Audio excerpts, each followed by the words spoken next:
Today on Inquirer. Students face the new normal as the school year 2022 to 2023 opened on Monday. Rizal High School in Pasig welcomed the new school year with a portion of its premises still off limits as it was being used for quarantine purposes. RHS was among the public schools accredited by the Department of Health as a quarantine facility during the COVID-19 pandemic. Tiniyak po nila na dapat yung security, yung safety ng ating teaching, non-teaching personnel kahit papano ay hindi naman masasakripisyo dahil naka-ano po siya, naka-cordon at meron pong area na kung saan talagang hanggang doon lamang yung ating mga learners at teachers or other personnel of the school para masiguro po na wala po talaga makakalapit po doon sa pinaka-quarantine facility po. As of last Friday, RHS has recorded at least 12,300 enrolled learners. While some are excited that in-person classes are resuming, some parents are still fearful. Kinakabahan kasi 2 years na hindi sila lumabas ng bahay. Tapos syempre may banta pa rin ng COVID-19 ngayon. Kabado talaga. Pero syempre hopefully maging okay naman. Hindi pa rin po tapos ang COVID. So lahat po kami ay naghanda.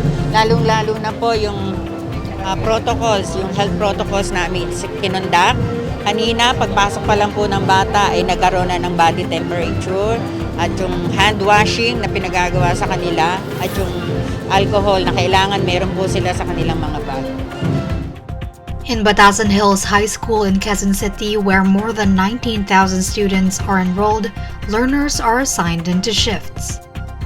Nag-2 shifts kami rito. So pag may nag-positive na bata, halimbawa may lagnat, meron naman kaming tinatawag na isolation room at meron naman kaming team dyan na tutugon upang tawagan kagad yung magulang at ganun yung barangay upang makapagbigay ng appropriate action doon sa incidenteng yan.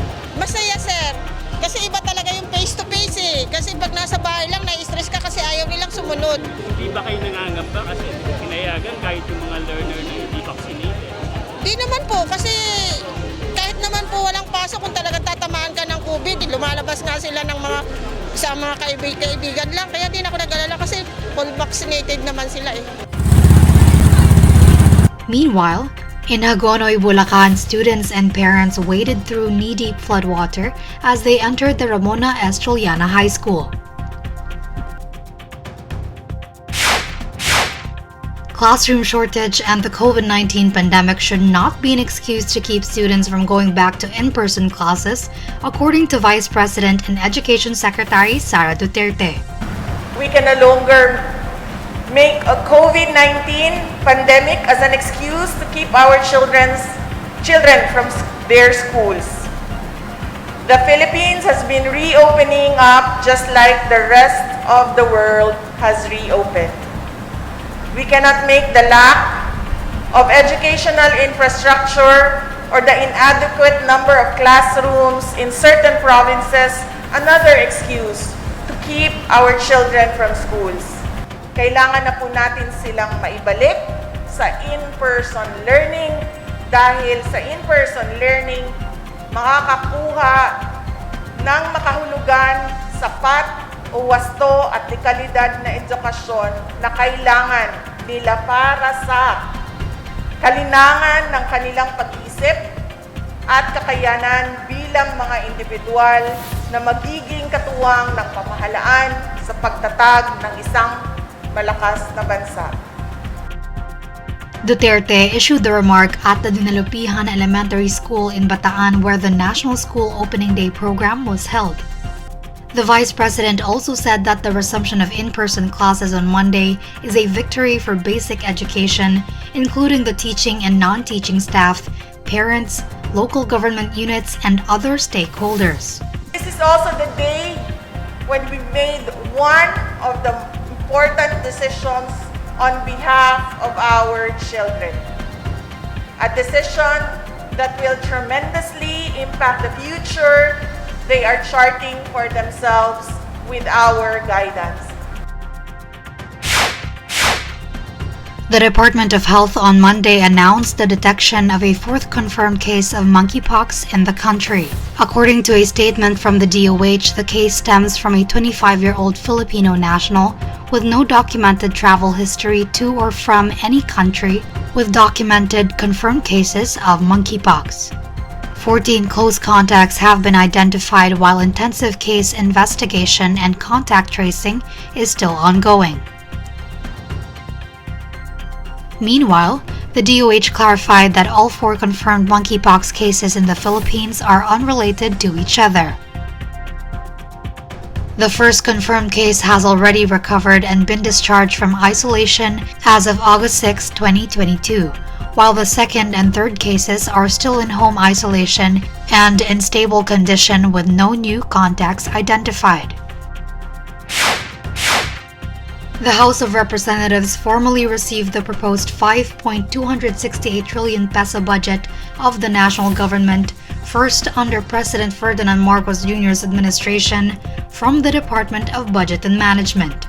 During the ceremonial turnover, Budget Secretary Amena Pangandaman handed over the proposed budget to House Speaker Ferdinand Martin Romualdez, cousin of the President.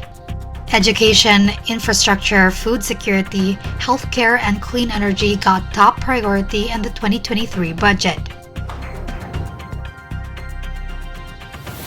The education sector will receive the highest allocation of 852.8 billion pesos or 16% of the total budget, followed by public works with 13%, healthcare with 5%, and social welfare with about 4%.